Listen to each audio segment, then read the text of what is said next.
Hi, welcome to the FW website. We are talking to Rasika Duggal and Karan about their upcoming feature film called Share. And so tell us, we believe the film has just won the Best Jury Award for the Best Feature Film in Indian Festival of Los Angeles, right? So Karan, can you talk about what makes it so special that it won such a prestigious award? I don't know. We actually were not expecting to win anything. So none of us went over there. We had one executive producer who lives there, and he just happened to be there at the festival. So when it won, we didn't know why it won, because we were really small. We were like smaller than the short films there. So it was good. So it was good though. It won. In what way you saying the feature film is small? In terms of a budget, in terms of your? In terms of budget, and then because of the budget, then in terms of the way, just the amount of locations and the amount of things that usually Indian films have, we don't have all that. So even so-called independent films have a much higher budget than our films. Yeah. So we thought we were just like a little speck in that festival, and nobody was going to look at us. Yeah, we were not even listed on the website as a schedule, so people didn't know where to see it. So they forgot that. So things like that. So that was cool though. But there must be some criteria that you must be aware of that got the award. And what was it that was so special about the film that got it selected in the first place and then went on to win the award? I think the only criteria that these film festivals have is the feature length criteria, which should be at least 70 minutes and above to qualify into the feature length. And once you do that, then before your selection. Yeah, that's just for your selection, and then after that they just base it on whether they want the film or not. They don't. So that there's no why did it win and why that, because you can't talk to the jury members about that. So it's just whatever. Did they themselves talk to you about the film and what they liked about it? Did they tell you? The thing is that none of us went, so that's the problem. So we didn't get to speak to any of them. Oh, okay. We weren't expecting our film to get anything, so we didn't go. We didn't go. Because this has just happened. That happened in April. April 14th. Yeah, April 14th. Okay. So let's go right back when you started the film. Now, when did you start? 4 years ago? Yeah, 4 years ago. Not 4 years, now it's about 5 years ago. 2007, I started writing it. And 2007, about March, I started writing it. In October or something, we got done. And then I started doing the casting, and I got Rasika and Alec and everybody into it. And in about December or January, it was actually a 60-page script before. And I took off about 2 weeks and I made it a full length, about 100-page script. Have you ever written it before that? Written stuff. But it's not, I used to burn them like very, very bad stuff, so I just throw it away. So I think, this is the first thing that I wrote properly through. Okay, and you were dead sure, once you finished it, you were sure you were going to make it. And first you got the actors, you had no idea about who's going to produce, who's going to finance and stuff like that? Yeah, there was no, I mean, I knew we couldn't get big producers into it, but there was not a film like that. So I just had a little bit of money for getting, like from my dad I took some money, from my friend I took some money, and we made it in like a couple of lakhs. So that's all the money we needed. The whole film has been made in how much? It's actually the production budget of the film is about 4.5 lakhs. Alright. Yeah. Okay. That's what I'm saying. So when you do IFLA, there were short films there that were about 7 and 8 lakhs, which are 20 minutes and 15 minutes long. So we're saying we're very small. But this is a 70-minute thing. 92 minutes. 92 minutes. The entire film in that much budget. Yeah. Because you had just a one-place location, or what was it? Like? What was the reason for such a location? Of course, the star cast is not known, right? Rasika and your Alec Sangar. Alec. You have some experience. You've done something by then. Alec and I both have some experience, but we're not stars by any standard. But I had done some films, Alec had done something. Yeah. And they had actually met. She knew Alec from another film. Yeah, we shot for a film together. And I hadn't done a gap then. No, that was after. During shoot. That was during shooting for Share. I shot for a film with Ram Gopal Verma. Alright. A gap. Okay. And which got done in a month and got released. Before. 5 months after that. And this Share went on and on forever. But I guess we Karan really thought of very nice ways to save money. That's all we could do, yeah. And the budget that we're telling you is because they didn't draw any money from it. Karan didn't take any money from it. So there were no fees, as such. There were actors' fees, but that was very minuscule if we took for the amount of work to put in. So that's all we had. Cinematographer, editor? They were all us. So it was like my him and friend, his roommate, who was Yanni. Abhinay Koparji. Whose roommate? Sorry. My roommate, my Your flatmate. So his name is Abhinay Koparji. You're not from Bombay, originally. I'm actually, I don't know where I'm from, but I'm from someplace. But What not I'm saying Bombay. is your Not home Bombay. is not in Bombay. That's the thing, I don't know where my home is. I think my home is Bombay now because I'm just living here. So I think it's there. So you were sharing a room with your cinematographer friend. Yeah, he's actually doing my sound engineering with me. So he was actually a sound guy, an audio guy. Alright. And there was nothing like a cinematographer. There's Yes. more like a person who can hold the camera very steady in his hand because we didn't have time to set up a tripod. So we would just say, so I just made him do a couple of tests with his hands, like zoom into a point really far away and try to hold it still. And we were just testing like that. And so it was fine. Then together, I think me and him together made decisions which were cinematographic decisions. But alone, it was more like we have to get this shot, and this is what like she's in the frame. Let's get her in the frame the best we can with the light that we have. We didn't take time to set up shots as such. You didn't have lightmen also? No, there was nothing. You've not seen the movie, so when you see the movie, you actually realize that everything is based on like the character. So there was no need for lights. There was no need for all of that. Alright. So on a given day of shoot, there used to be when Ali was shooting. There was 4 of us. Abhinay, Karan, Alek and me. And when most days there was just me, Karan and I. There were 3 of us going on shoot. There were no other people there. I mean, we're talking like there's no gaffer, no assistant. Nothing like that. This is how we shot. Yeah. Yeah. And that's why you managed within this budget. Yeah, we had to. It was actually the budget governed that there should be nobody on the Did you buy the camera? A friend of ours had bought it recently. He had bought it just while we started shooting. He was trying to shoot this one animation movie. It was live action animation. So he said, I'm going to buy a camera for that so you guys can use this camera when I'm not using it. So we had it from there. So you borrowed it? Or Borrowed you it. hired it? You paid for it? Borrowed it, no. Not paid for Somewhat, it. okay. Yeah, we saved money. And the editing, you did it in your own house? On your Yeah, on my laptop. shift? Yeah, on Okay. my laptop, yeah. Alright. And that is something you did yourself or you had a friend again? No, that's what I did. I did Okay. that. I did the editing Uh-huh. and then the visual effects, again, Abhinay handled all of that. And the sound and like the dubbing me and him did together with the actors, and then after that we fixing the sound mixing, and that whole chain of sound I did, and the whole chain of visuals after that Abhinay did. So it was kind of like, because it was one flat we had, and we had one room dedicated to sound and one room dedicated to visuals. So we just had to use that flat that we had to do all our post production. We even dubbed there. So we dubbed at night because we didn't have soundproofing, right? So we had to dub yeah, we don't. night without a fan. That's how it's getting. So this entire making, how much time did you take in the shooting? It took about, primarily I think it took about 2 or 3 months. The principal that we did in 2008. So when I got them for this one chunk, we did it in about 3 months, and then that I think completed about 60% of the shoot. 40% was still remaining, and for that 40 we spread it across about 2 years. So in that she lost weight and Ali gained weight. Why did you spread it out later? What happened? Why did you stop? Money kind of happened, and the fact money didn't happen. And she and Alek and they got busy with these other things also. They had to earn money as well, so I was not paying them enough to hold them for 2 years.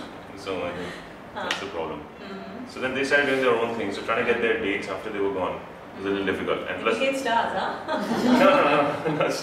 no, but this work because they had to pay for every month their rent and stuff. So We that's both it. committed to our theatre shows and other things things. keep coming up. That's true. Yeah, and not just them also. The fact that we just run out of money and like for a long time we didn't have a computer to do post-production things. So Oh, we had to- really? Yeah, so we had to raise money for that first. A computer, a Yeah, Mac. yeah. Was it?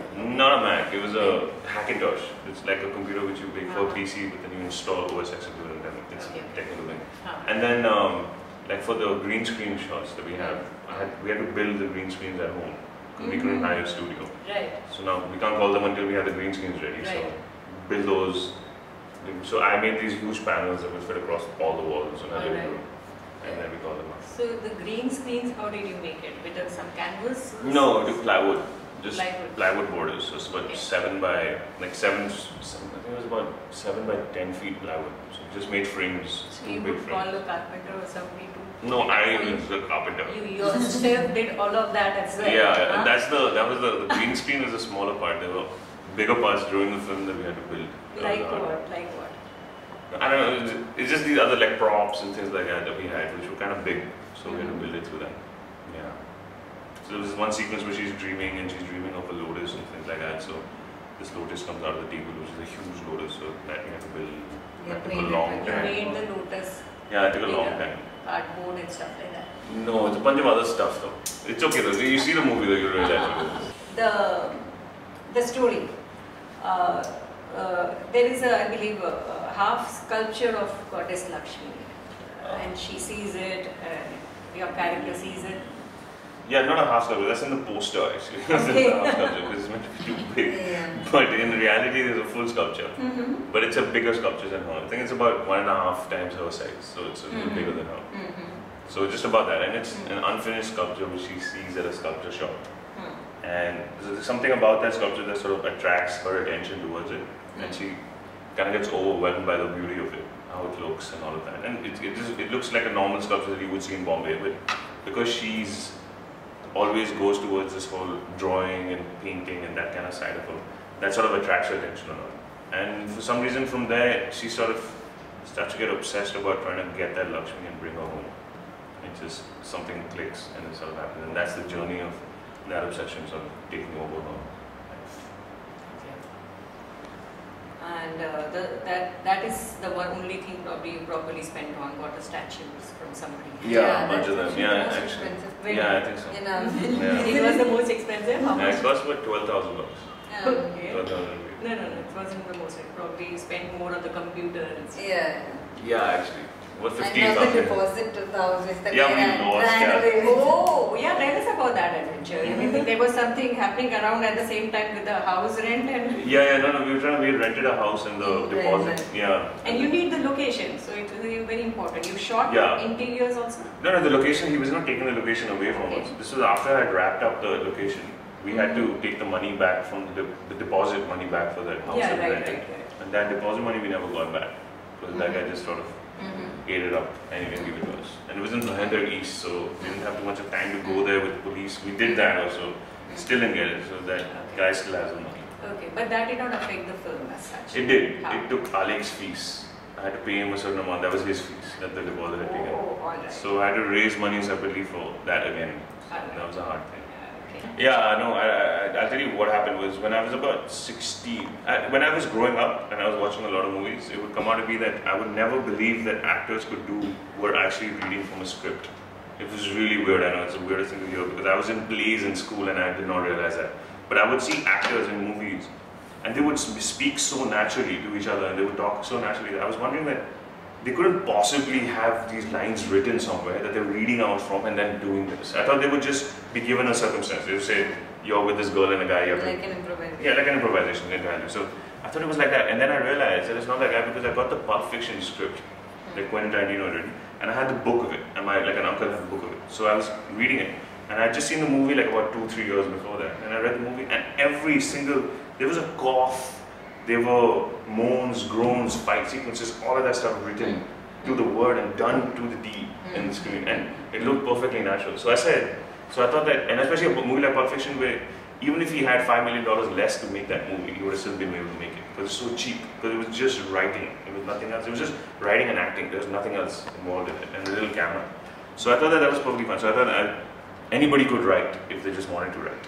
The hard part is sitting down on the chair and getting to write. That's why people fail. Everybody's got ideas that they want to put down. But when it comes time to sit down in a room alone and start writing, that's where the discipline sort of gets a little weird. That's why. Next film, I don't think so. No, not the next movie. I don't want to write for a budget. That's like kind of writing for an actor, which I don't want to do, ever. But your first film? First film I had to. Because that was a force, I had to be forced. I could not have written about like a science fiction world all over the place. I could not get 15 crores for the first one that I was making. Because if you want that, then you become an assistant and you go that other route that people take and then write your script and make whatever you want to make. At 32 or 33, and I would go mad by then if I hadn't made something by then. So I thought that let's just keep a budget in mind for this particular case because I had the ability because I was writing and directing. Writers who are just sole writers, they don't need to do that, so that's great. They can just do whatever they want and then sell the script to a director who can afford it, so that's good. I could not. But the next movie, no, I don't have a budget, so I'm just going to go for it and we'll figure it out after that. But you want to do everything, writing, directing, and Just writing, directing, editing, and Music. scoring with someone else. Yeah. Nothing else I want to do.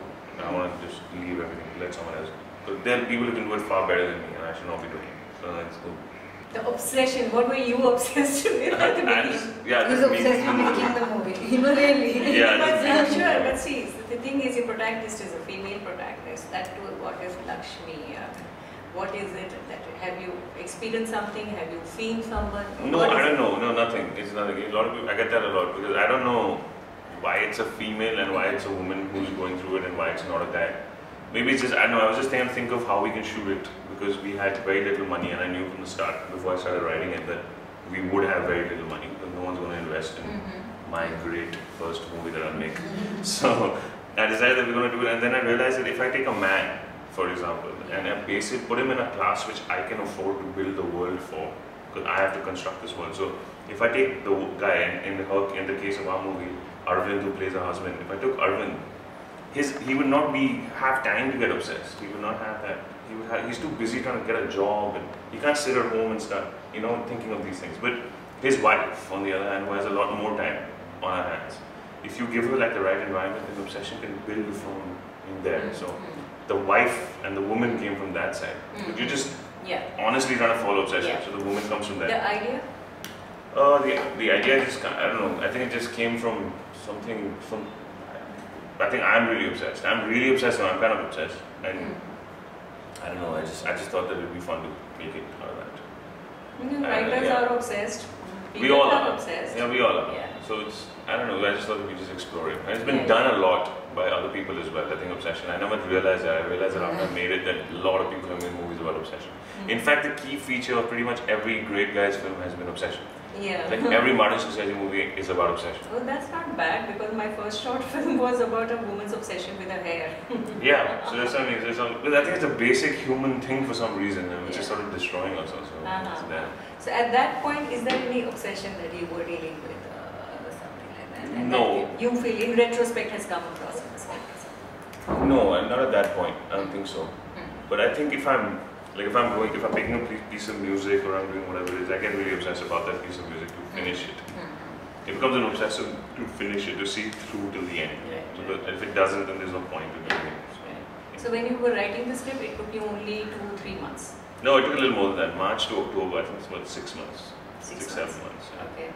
And one draft, few drafts? I made about 17 drafts. What? In only that much time? 17, yeah, I had to do that much. Actually, the last 2 drafts, 15 to 17, was done between October and December, and I had to make it into... Actually, no, the script from 60 pages to 100 pages happened in about 2 weeks, because I knew everything right then. Yes. And I just jumped into the center and I started exploding things, blowing things outwards. That happened after we Yeah, after we did it, yeah.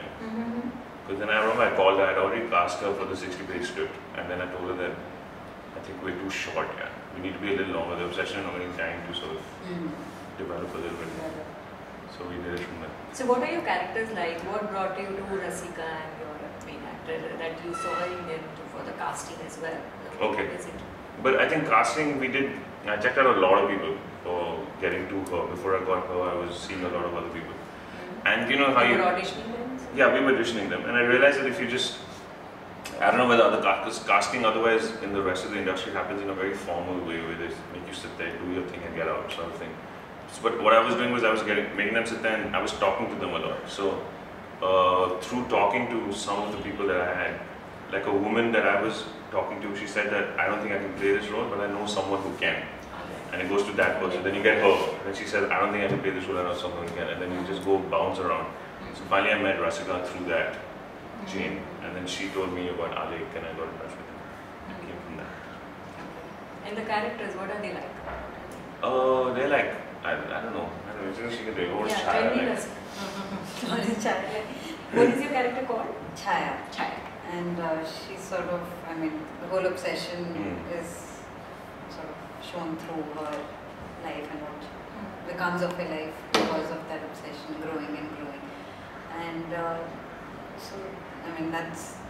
the whole obsession is seen through Chaya in the film. Yeah, but as a person, are there any traits to her? And she's a housewife and she has time. She's a housewife, but she has an artistic bent of mind. She has that thing about her where she's really sort of gets involved in anything that she's doing, and even if it's something small, the intensity to that event is very great. And so that's how I was looking at her mainly. And I guess the rest of the work was mainly done by the script, because I had never done it. This is my first lead role, and I had done a lot of other smaller parts, and I trained at the Film Institute, so I was very confident about finding my way around the scene. But I didn't really know how to build a graph for a character in that sense. That was a difficult task for me at that point, and because I hadn't done long, lengthy roles. So within a scene I was fine, but if I had to think of how I'm going to make my character develop over 5 scenes, that was something that I didn't really know very well. So I guess that was what Karan had really thought it out well, and it was all there in the script. I mean, I think the scenes were written because he wanted the obsession to grow in a certain way. So there was an inbuilt graph, and in that sense I didn't really have to work on that at all. Yeah.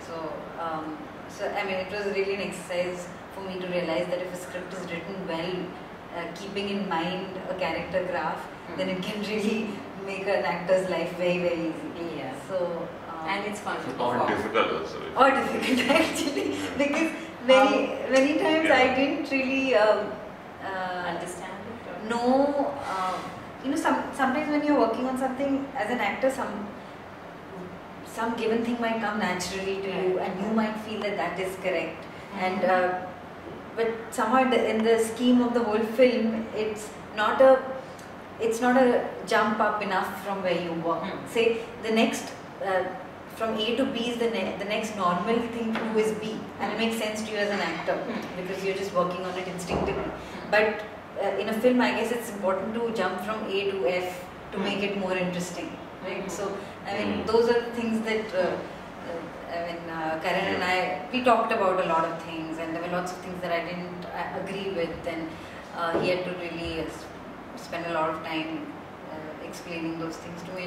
And because we were shooting independently, also in the sense we were not holding up 10 people while we were shooting. We had a lot of time to do this. So that was the positive side of not having money, I guess, was that you could talk about a scene. You could shoot a particular scene, a particular shot in 15 different ways, because sometimes we just wouldn't agree, and then he'd shoot it my way, and then we'd shoot it his way, and then we'd shoot it another way, which was like something in the middle of all of that. That Chai and White scene, we shot a lot, like 20 times. So overall, how much kind of footage, but there must be in a total certain amount that you shot. We shot about, I think it's been about 46 tapes, and each tape is about an hour long, so about 46 hours. Alright, and it's a very bad shooting ratio. I think our shooting ratio is really shit. It's I think 1:2, for every 1 minute of footage that we take in, I think we blew about 20 minutes of film. It's a really bad shooting ratio. For an independent film, it's really bad. But the great part is that we didn't have a cinematographer, so I was not thinking things in cinematography. I was thinking things in performance-wise. So instead of me focusing on moving the camera like this and trying to get it over here, timing with her or something like that, a complex shot. We had a couple of complex shots, but those were not really so heavy to do.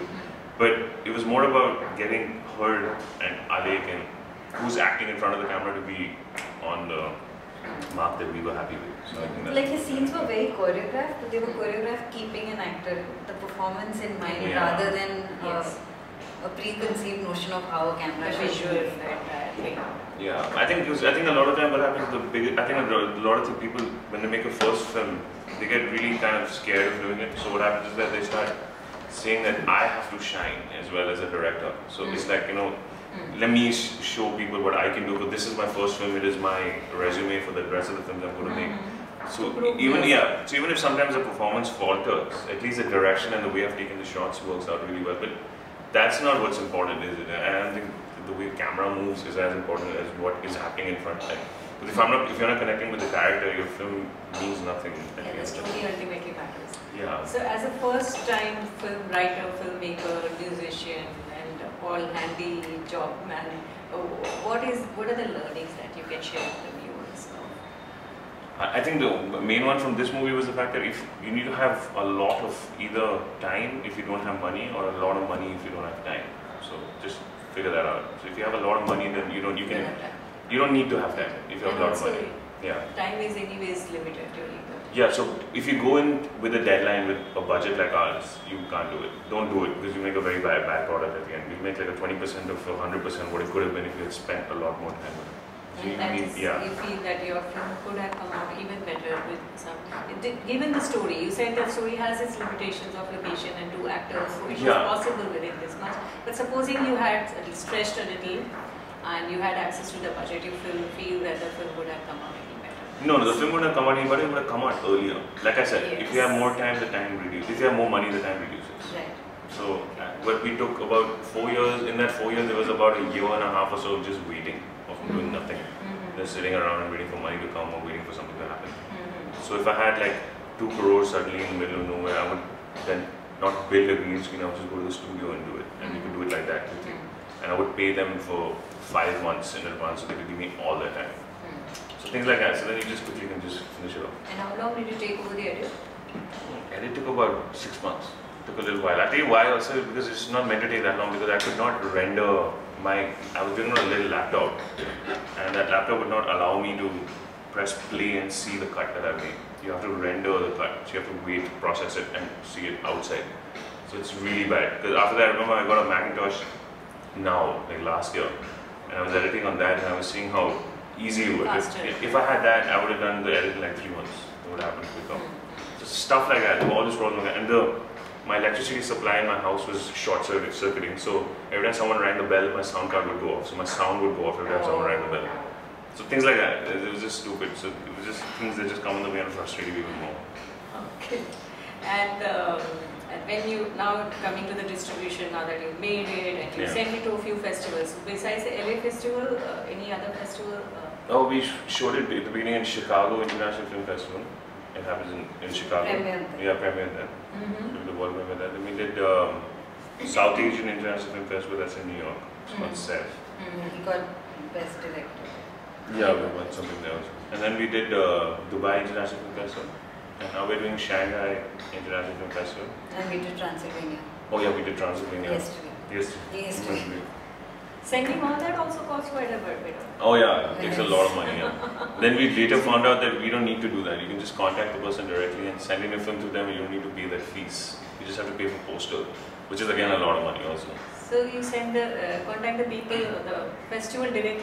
Yeah, you can't just send in. I think it's really bad for a person to just send in their film like that. They all believe that it's okay to take your film and send it to a film festival in an envelope just addressing the film festival. You can't do that. Don't do that because you're just wasting your money. No one will watch it.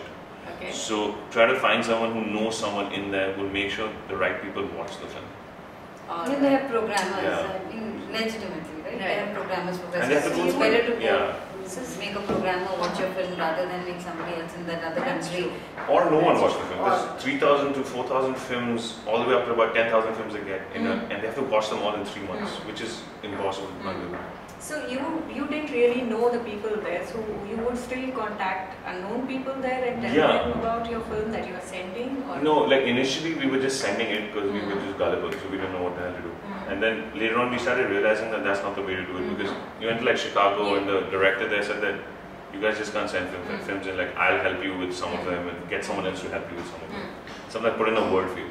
Uma put in a word for us for Chicago. And, so for each one you contacted people who might be knowing somebody at the festival? Something like that, something like that. When you go to the first film festival, that gives you a lot of openings to go to this others. Then it makes it easy. It helps a lot. A lot of sourcing, resourcing, that's all you and just show, we're doing a lot of people, we're showing a lot of people here a film also. So in her house, for example, we made that right. We didn't have a screening space and we don't have the ability to hire a screening space and then guarantee that 20 important people will come to that screening. So we've been contacting journalists on our own and we've been doing screenings at my place to show them. Actually Shan, who's also Karan's friend, is the producer on the film right now after it was made. He's been handling all our festivals. He's been writing to reviewers so that they'll review our film when it's played at the festival. He's been handling all the marketing of it on social media because that's primarily what we've got. nobody else wants to really talk about us so much. Yeah, there have been people in mainstream media who have been kind enough to, realize the importance of a true blue independent film like this. And like this. So and the struggles of making the same. Yeah. So now finally PVR has kind of exhibiting it. Yeah. Exhibiting it for a week. Yeah, for a week, and if it does well, then maybe second week. Okay.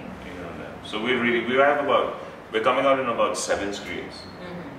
Across. So we got a couple of screens in Delhi, Bombay. Did you ever imagine that when you started out, okay, I'm making such a small film within tight subject that it would be distributed like that? Were you aiming only for the festivals initially? No, but I wasn't thinking of distribution, which is why I think Shan right now. But you were thinking of feature film for the mainstream audience, or were you thinking of festival audience? Were you thinking about it? No, I wasn't thinking audience at all. There was no audience because I was not sure. I don't know, you can't think of audience. If you think of audience while you're making a film, in terms of when you're making anyways a tight budget kind of a film, so did you really think that you would release it on such a big scale in a big theatre? No, I actually seriously did not think about it.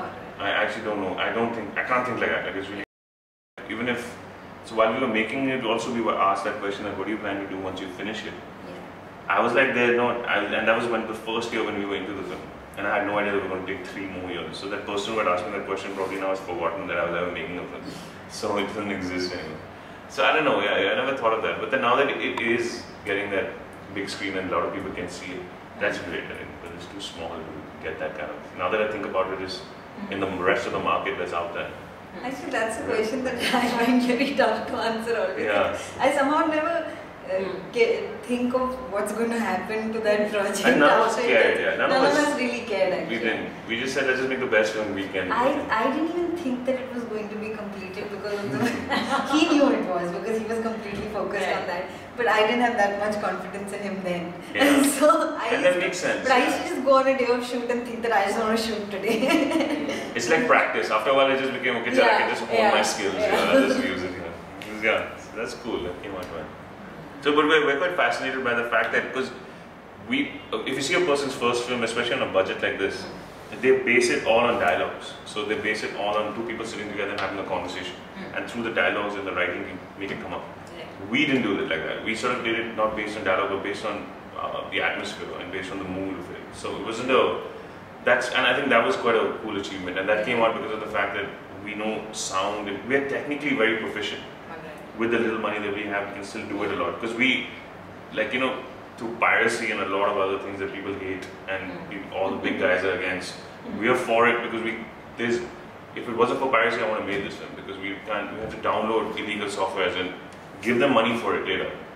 And we always do that. Like we have a software called Fruity Loops which we bought, which we pirated first. And as soon as we started making money off it, it cost $30. So then we made a little bit of money and we gave that to them. And they're happy with it. They're like, good, we could have done in the beginning and now you guys have paid us, so that's great. Something like that. So Thanks, piracy. Yeah. And at the same time, I don't mean to say that as soon as my movie comes out, let's give it to piracy. But I've said that, I'm saying that if a pirated copy of my movie comes out after we've done theatrical, after a while, I'll tell that guy to put it down and I'll give him a much better copy to put up. And put it on torrents and do all of that with it. Because that's a great platform, you should not go against it. You can't stop it. It's people wanting to watch something, and that's why. It's for the people, so at the end of the day, you're making it for that. I think that's what we're trying. And the more the viewers, the better it is for everyone. Yeah. I'm talking about like she could get a really great role in the middle of absolutely, like somewhere in Hollywood someone would see it. And that's only because of piracy, because someone has seen it and someone has told her. If I do my DVDs, people like us, our DVD sales circle is like Bombay and Delhi. I mean, how the hell is it ever going to get all the way there? So we have to believe in that. That helps. Yeah. So what next now? Now that are you already working on some project, or are you still busy with this or the release that's going on? The release right now. Of course, but have you started planning something? No, because I'm writing still. So I'm still in that phase where you're. Like I've started writing a script, so I reached like page 30, and then I'm stuck, and then I just burn it, and then I've reached 30 and then burn it. So then I just burn it. I burn it in the sense I delete it, and then I curse myself for deleting it 5 seconds later, but then I get very pissed off and I just delete it. But then this was happening last year, in about October, I was writing and trying to do it. So then I said, forget it, in October I stopped, and I just said, I'm just going to outline the hell out of everything, because it was getting really complicated with the next script. So I'm just outlining and making charts and I'm trying to prepare a time when in June after the release happens to go into like July or something and go away for 2 weeks or somewhere where no one can contact me. And in those 2 weeks you have nothing to do but that. Because you know what happens in writing is that you're not writing as much on the table as you are when you're walking around and when you're thinking. The thinking is writing, not the writing is writing. So as soon as you start getting into a complicated situation where you've thought of something and now you have to stop and think about it, I would start thinking about it and then Shan would come in and say, dude, we have to go for a screening, dude, we got to do this. Dude. I said, dude, you can't think like that. So just finish all this release off and then go to the next one. That makes sense. So your writing process is usually you write at one go. First you finish something after. I have no idea what my process is because I was trying to remember how did I write the previous one so easily, and I'm thinking this is so hard, this one. So I think my writing process is just, I think it always changes for every movie. I think that's how people do it. Do you watch a lot of movies? Do you follow other writers and do you study the craft and stuff like that? I do, and that's again I thank piracy for that because you get access to so many movies which you couldn't get access to otherwise. So movies, yeah, I watch a lot of movies all the time. Do you read a lot of scripts and I do do. you read writing books or any kind of other? I do. I read a lot of. I read a lot of. I read like Paul Thomas Anderson's scripts, the new one that he's got, The Master and all that stuff. So I read all of that. I read Quentin Tarantino's all his scripts because they're really good.